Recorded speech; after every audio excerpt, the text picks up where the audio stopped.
Hey, how you doing? For those who don't know who I am, I'm going to start off like this. My name is Damon Cole. Damon Marte Cole. A.K.A. Mr. Snagglepuss the Comedian. Oh, I thought I was a comedian. No, I'm not a comedian. I'm just a man. I tried to be a comedian. I tried to do all I can to be a comedian, but wouldn't nobody allow me to. You know, as long as I was a fool in comedy, I got all the opportunities I wanted to. As long as I was stupid and I played the game and I listened to people and did what they wanted me to do, I was able to perform and do my comedy. But when I got smart and I started asking questions like, when is y'all gonna pay me? How am I gonna get paid?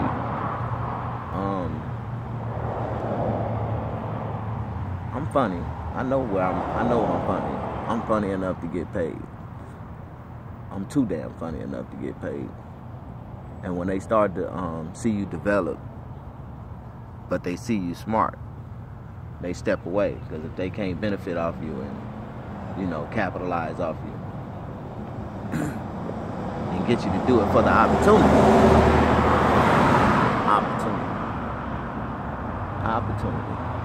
You gotta put in the work and make it happen. That's what they say. You know, it's two different sides of comedy. You have black comedy and you have white comedy. I ain't gonna say white comedy. I just put comedy in one basket. Real comedy. See, black people have their own perception of what comedy is about or what comedy is. How black comedians supposed to be, or what their perception of comedy is. Like, it's prime example. Most black comedians that perform in black clubs are afraid to perform in white clubs. Why? Because the material, or the so-called material that they say that they have, is not relatable to a white audience. But then you have Mr. Snagglepuss, where no matter what stage I got on, or no matter where I went, if I got a giggle, if I got a chiggle, I got a laugh, I did my job as a comedian, and I got up there. You know, a lot of the things that I did in comedy, man, I never got paid for it, so I never really put my all, my might, my all into it. Like, to me, I always thought I was just practicing, you know, getting ready for that big opportunity. You know, big opportunities never come if you don't kiss ass. And then in the way it is in Hollywood and in LA, if you're not gay, you're not gonna get in anyway. Like, you have to be gay, or you have to accept it. You have to accept it, no matter what. And if you accept it, that means you participate in it, and you know it is what it is. You have to be gay in LA to be a comedian within the circuit, or you have to be on drugs, or you have to, you know what I'm saying? If you're not doing what they do, if your lifestyle don't consist of what their lifestyle consists of, then you can't fit in, you know? And that's me. Like, I don't do nothing negative in my life. Every day I just get up and try to cut hair, and make money that way, and, you know, any other way I can hustle that's on a legitimate, legal hustle. Like, you know, people don't understand. Like, I've been out of prison now for 10 years. 10 years. And since I started doing comedy, man, I ain't seen the police. Every time I came in encounter with the police, they bust out laughing. I bust out laughing. They told me, have a nice day, Mr. Cole. I'm like, yeah. But, you know, as a person and who I am and where I came from, there's a lot of things in my life, man, that I've experienced that nobody else experienced. Like, you know, I'm watching this one comedian right now blow up. Like, he in all these shows. They promoting him for being a comedian that served 23 years in prison. And he got out and he's doing comedy. Okay. He just got out of prison.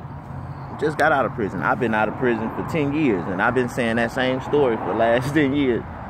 And my story's so real, they see that what type of criminal, what type of inmate, what type of, you know, person I was. Like, I can't, you know, you can take a person out the hood, but you can't take the hood out the person. Like, I'm a little bitty piece of dynamite, man.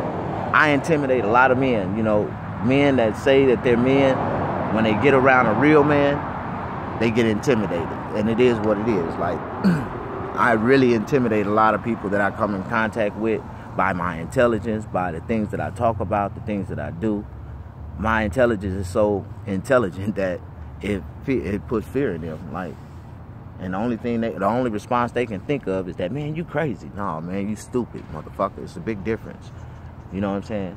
It's a big difference, man. People don't understand. There's crazy people and there's stupid people out there. And, you know, stupid people say stupid shit, do stupid shit. Crazy people do crazy shit.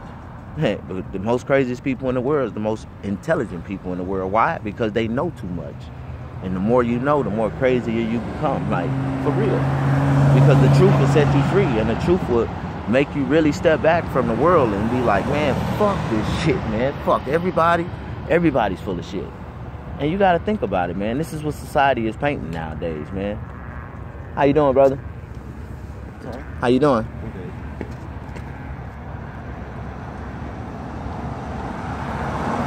If every black man ain't walking down the street like that, then we ain't shit. It is what it is. You can't be a real man in society nowadays. You can't believe in God's, you know, commandments. You can't live by the word of God and then, you know, and do right.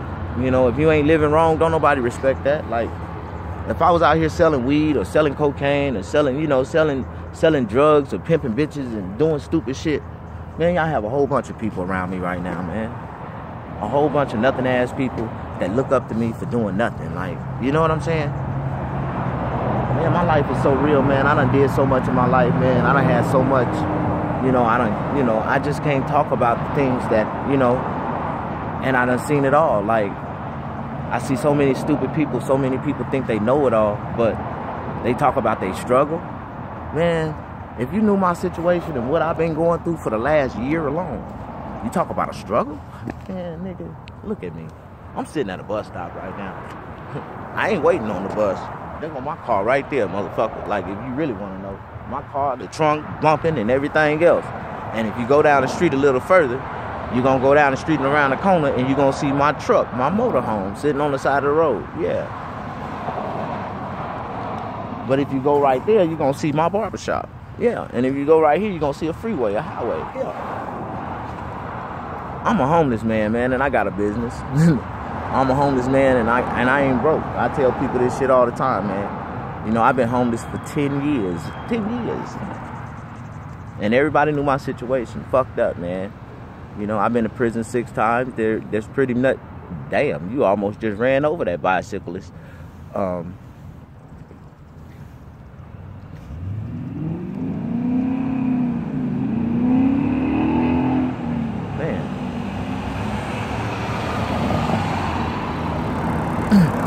I want to keep this video short. I didn't even want to run 10 minutes. I just wanted to say some real words, man, to inspire people, man. You know, life is real. Life is what you want it to be.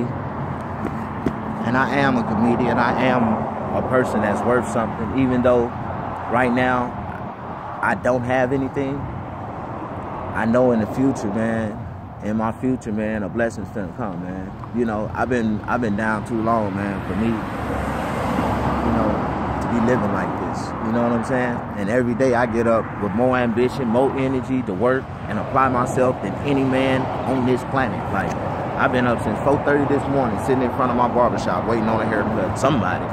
Yeah. I ain't seen one yet. I ain't seen one all week, but I promise you this. I'm gonna sit here and I'm gonna grind till I get one, and I ain't gonna stop until I get it. Y'all don't want